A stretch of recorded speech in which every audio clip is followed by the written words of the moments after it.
We were solving numerical number 2. We have done with the first part of the numerical. आपल्याला काय दाखवायचं होतं? Interference occurs for the given data with the pressure angle of 20 degrees. Okay. And we have shown that first of all we calculated the path of approach, actual path of approach, and then we have determined the maximum value of path of approach, which was equals to r sin of phi, and compared both the values. Okay, path of approach is 28.72 and its maximum or limiting value is 25.65 millimeters. So actual path of approach is greater than the limiting value, so interference occur in this case of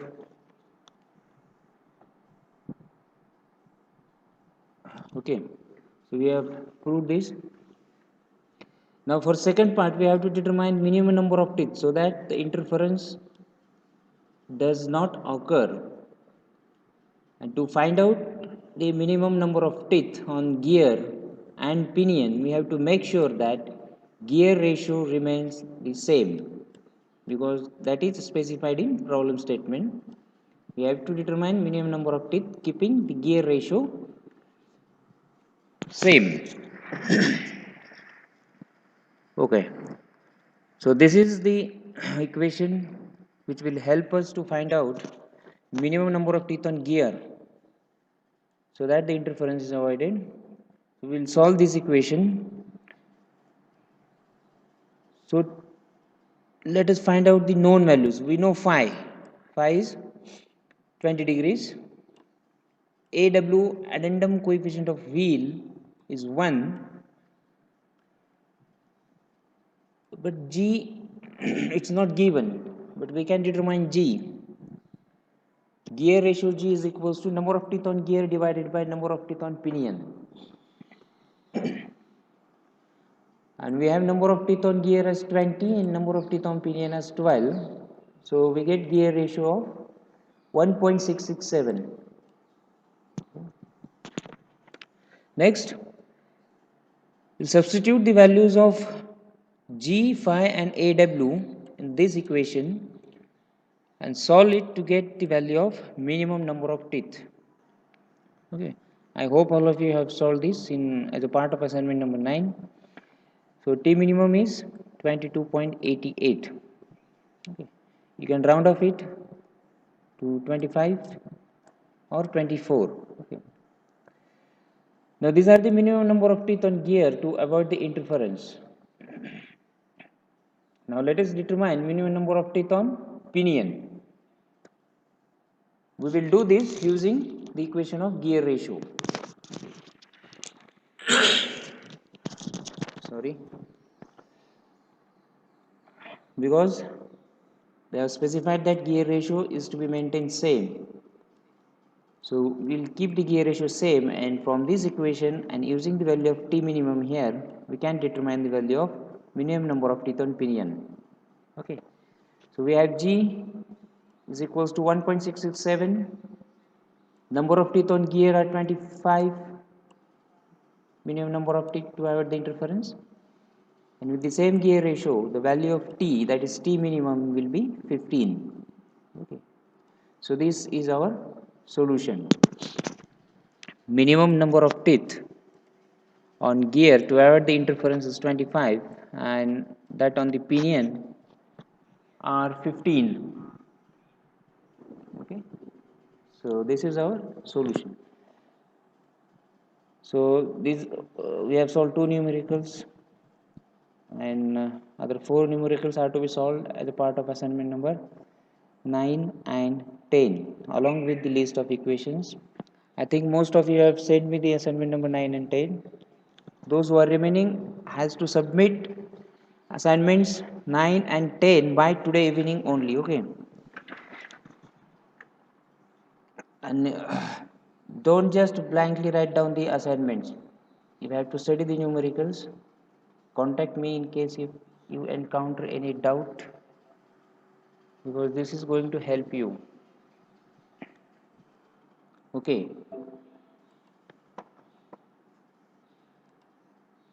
Now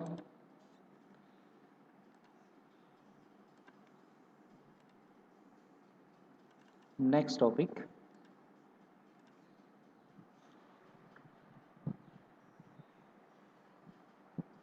Okay. So up till now, in the past 13 lectures, we have studied these things: definition of gear drive, classification of gears, gear tooth nomenclature, law of gearing, conjugate and conjugate teeth, cyclodal and involute.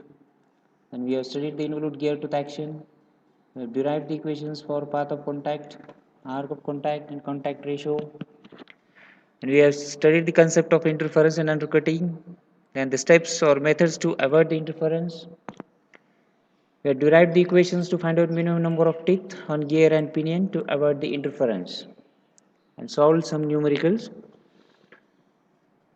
Now, last topic for unit number 1 is the force analysis in case of spur gears. Now, this is actually the part of dynamics, and we are studying kinematics. They have given some introductory part of force analysis of spur gears.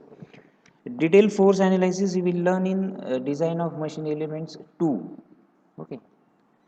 In second semester you have this subject.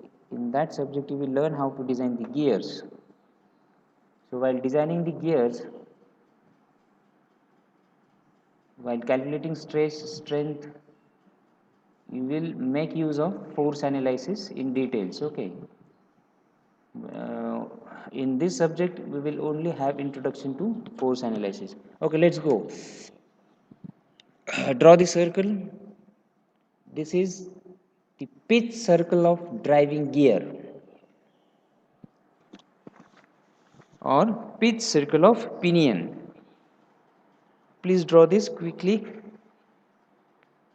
A small circle representing pitch circle of driving gear.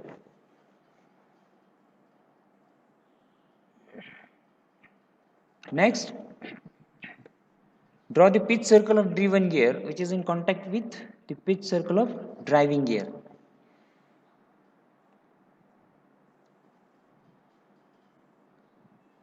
And pinion is smaller than the gear wheel. Okay, driving member is always smaller than driven member.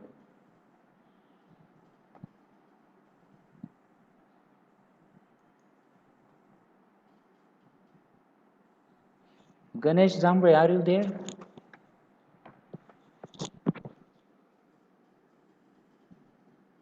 Where is Ganesh Zambre?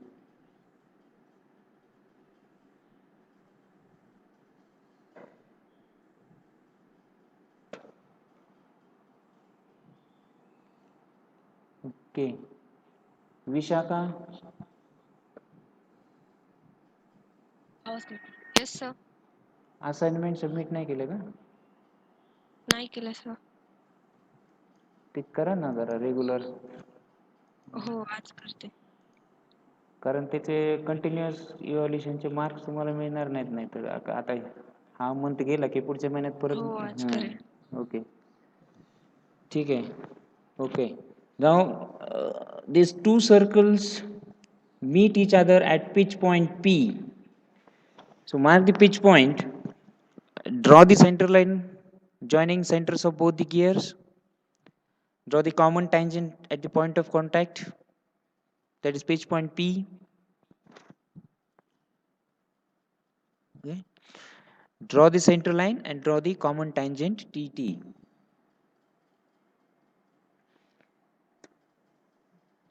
Next, draw the common normal at the point of contact between a pair of teeth. We know that common normal always pass through the pitch point P. Okay, so draw this line NN passing through pitch point P.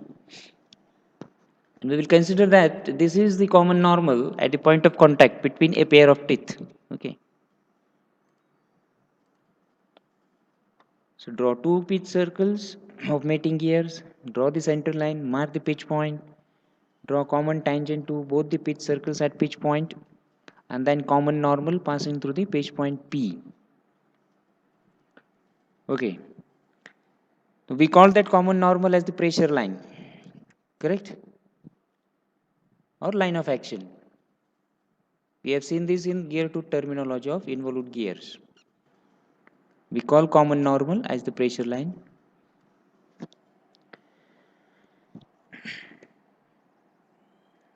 We also know that the angle between common normal at the point of contact and the common tangent to two pitch circles at pitch point P is the pressure angle phi.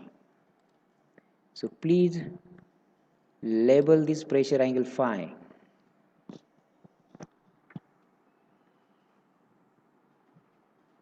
So angle of inclination between the common tangent and common normal at the pitch point is the pressure angle phi. Okay, now let us suppose that the driving gear rotates in clockwise direction.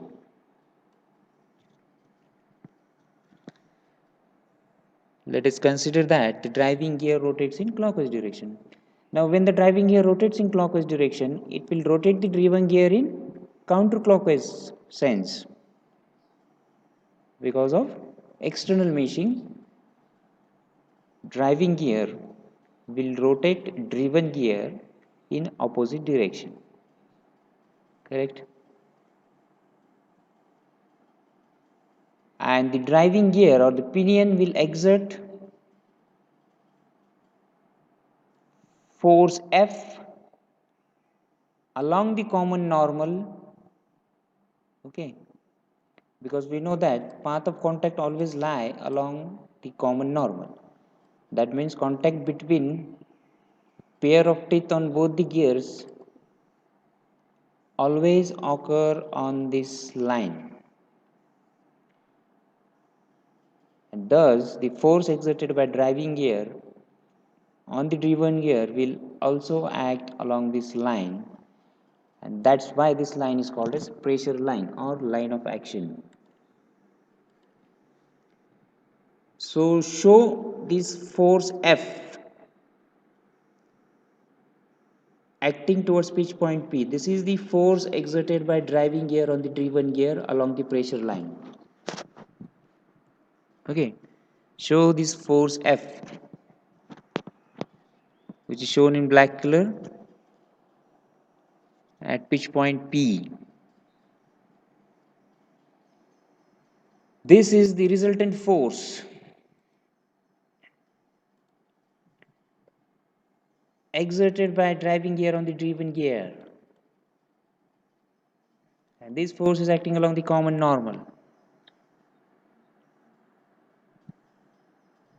Okay, then equal and opposite force will act on the driving member along the same normal. So show the equal and opposite force acting along the common normal towards the pitch point P.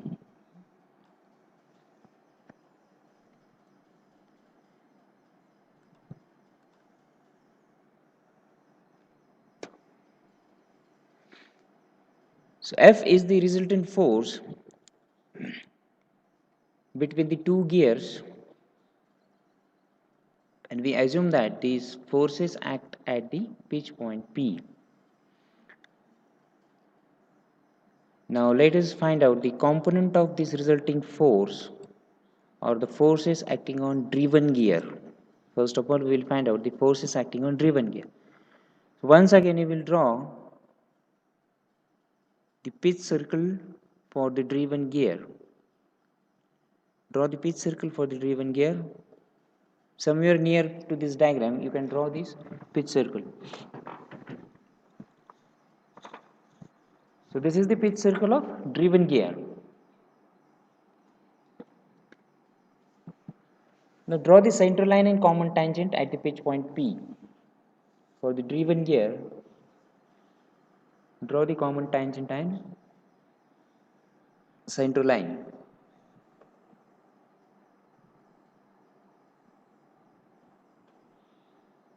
Okay. Next,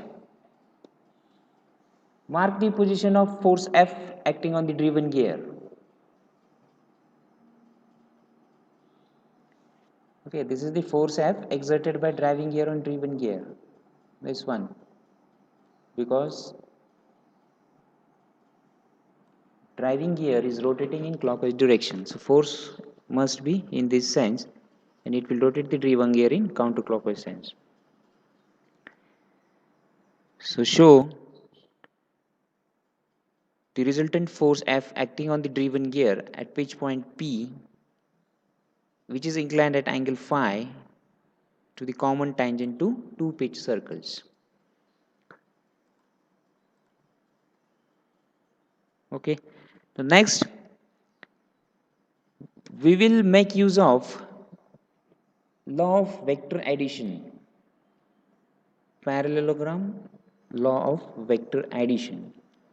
So for that, we can resolve this resultant force F into two components.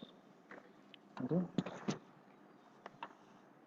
Considering the common tangent TT and the center line as coordinate axes perpendicular to each other, we can resolve the force F into two components. One acting along the horizontal axis, that is common tangent TT, and another acting along the vertical axis, that is our center line. So draw this parallelogram using dotted line. Draw a rectangle using dotted lines. So let us resolve this resultant force on the driven member into two components. First component acting along the horizontal axis, we will call this as Ft, tangential component, because this component is acting along the common tangent or tangent to the pitch circle of gear 2. So it is called as tangential component. So show the first component Ft. We are representing vectors, okay. Now second component acting along the vertical axis, that is center line. Name it as Fr. This is the radial component. Why it is called as radial component? Because look at the direction of this force. This force is acting along the radius of this pitch circle and towards the center of rotation. Okay, Fr is acting along the radius. It is parallel to the radius.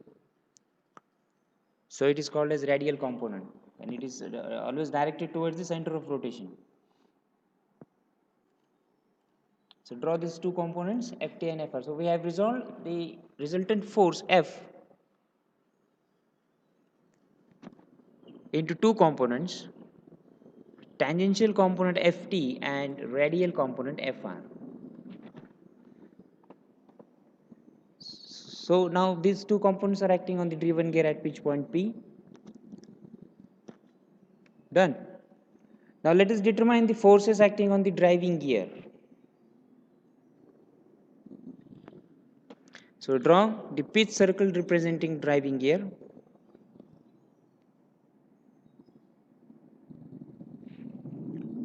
Draw the pitch circle representing driving gear. Draw the center line. Draw the common tangent to the pitch circle at pitch point P.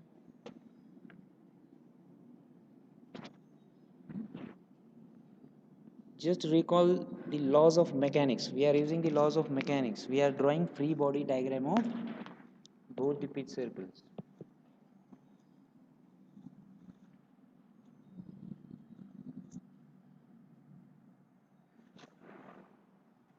Okay.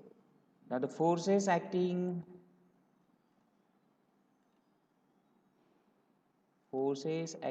on the driven gear are applied forces or acting forces.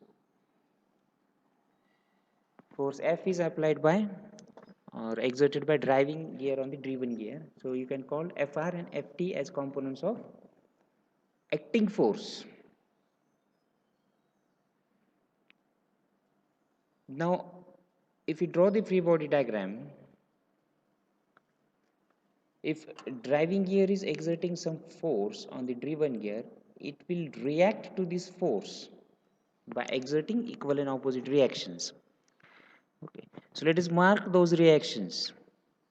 So this is the resultant reaction offered by a driving gear on the driven gear at pitch point P. So mark the force F, incline at angle phi to the common tangent, inclined at angle phi. So this F is the resultant reacting force offered by driven gear on the driving gear. Okay, now similar to this, we will resolve this force into two components. Okay. So complete the parallelogram using dotted lines.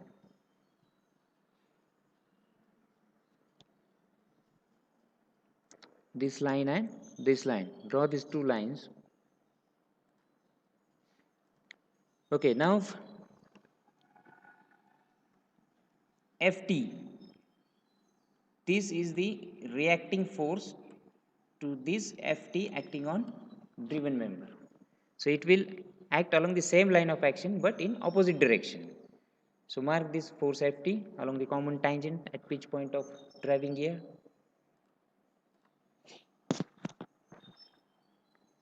Similarly, this Fr will be opposed by equal and opposite force acting on the driving member. So draw this Fr at pitch point P acting along the radius of the driving gear and towards the center of rotation. So now what we can consider, these Ft and Fr are the reacting forces on the driving member, which are the component of total reacting force F. And all of these forces are acting at pitch point P.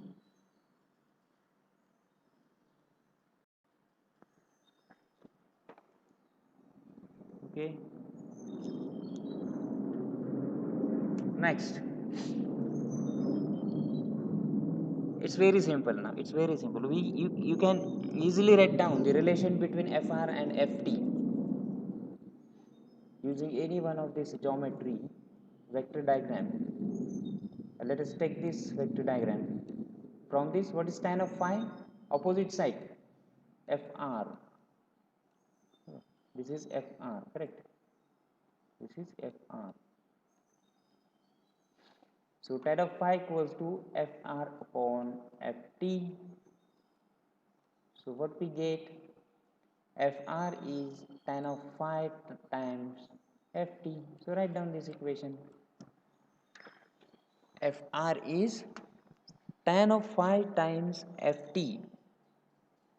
So radial force is equals to tan of phi into the tangential force. Phi is the pressure angle.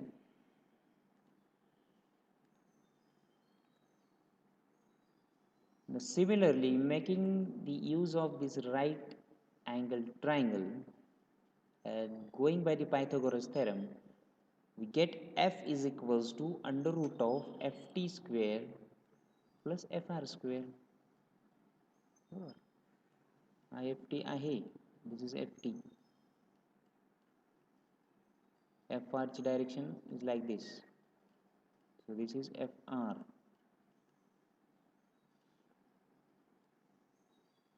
And this is hypotenuse F. And here is the 90-degree angle. So hypotenuse square F square is equals to Fr square plus Ft square. Okay, Pythagoras theorem. So resultant force F is equals to under root of Ft square plus Fr square. Please write down this equation.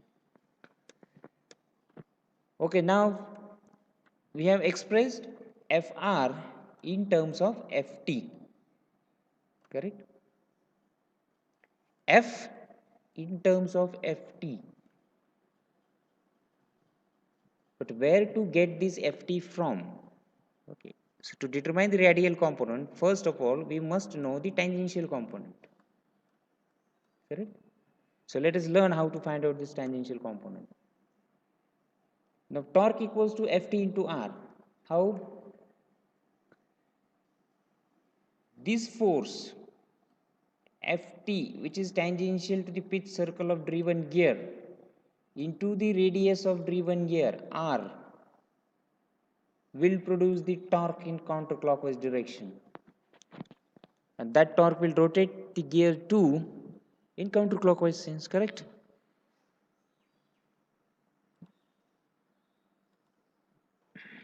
So what we can write, say this is the pitch circle, this is the tangential component. So component of resultant force F, that is tangential component, into this perpendicular distance, which is the radius of gear, will produce the torque in counterclockwise sense, and so the gear will rotate in the counterclockwise sense. So what we can write, torque is equals to tangential component into the radius of gear, correct? So write down T equals to Ft into R. Next, we want to determine the tangential component, so we will rearrange this equation like this: Ft is equals to T by R. Okay, Ft is equals to T by R. Next, all of us know that power is equals to 2 pi nt upon 60. P equals to 2 pi nt upon 60, right? So from this, we get torque is equals to P into 60 divided by 2 pi n, correct? So substitute this value of T in the numerator.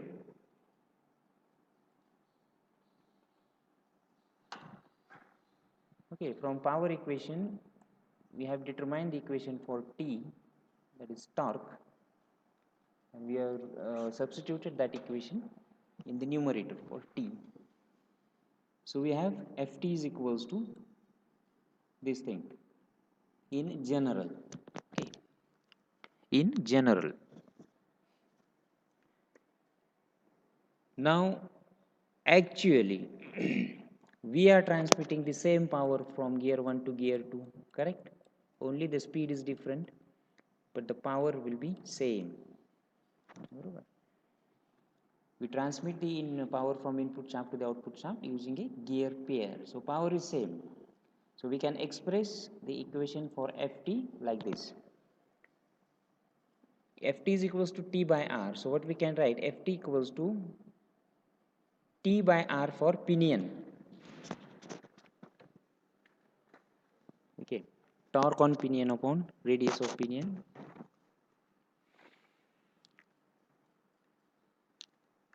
Similarly, Ft is also equals to Tg upon Rg, because same Ft is acting on both the gears. Okay, Ft on the driven gear and Ft on the driving gear. So Ft will come in equation of torque for both the gears. So write down this. Now we will write this P into 60 upon 2 pi nr for pinion and gear, because we are transmitting the same power for both the gears. So Pp will remain there for pinion as well as gear. So divided by 2 pi are constant. Np is the speed of pinion and Rp is the pitch circle radius of pinion. Ng is the speed of gear and Rg is the pitch circle radius of gear. So complete this equation.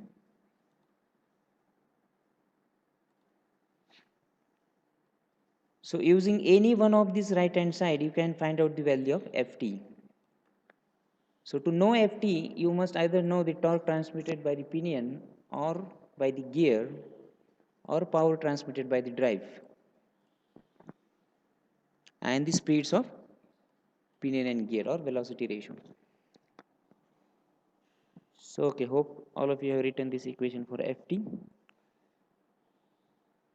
So here are the final three equations.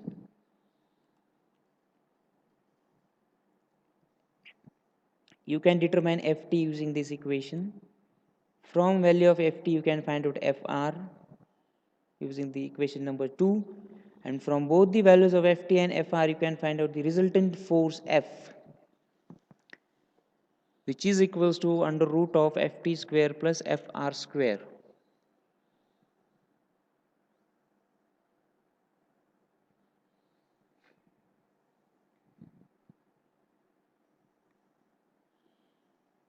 Now let us interpret these forces.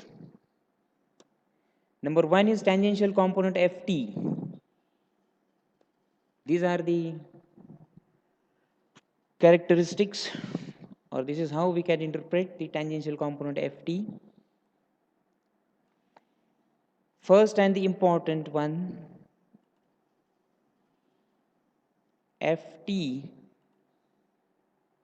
is the only component responsible for power transmission because it is producing the torque, correct?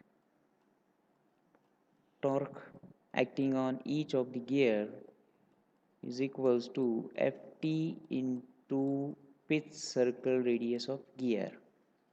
So Ft is responsible for power transmission. Next, Ft is always tangential to the pitch circle at the pitch point. Ft is responsible for power transmission because it produces the torque. Its direction is always tangential to the pitch circle, both the pitch circles at the pitch point P. A third one, Ft will always oppose the rotation of driving gear. You can see here, we have assumed that driving gear is rotating in clockwise direction, and this Ft will produce the torque in this direction. Right. Because this Ft into this R will produce the torque in counterclockwise sense. So Ft always tries to oppose the rotation of driving gear.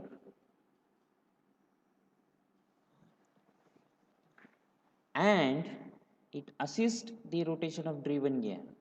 You can see here, direction of Ft. So this Ft into this R will produce the torque in counterclockwise sense, which is the direction of rotation of driven gear.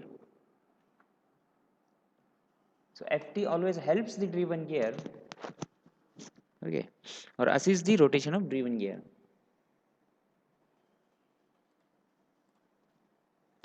So these are the interpretations for Ft. Now radial force Fr.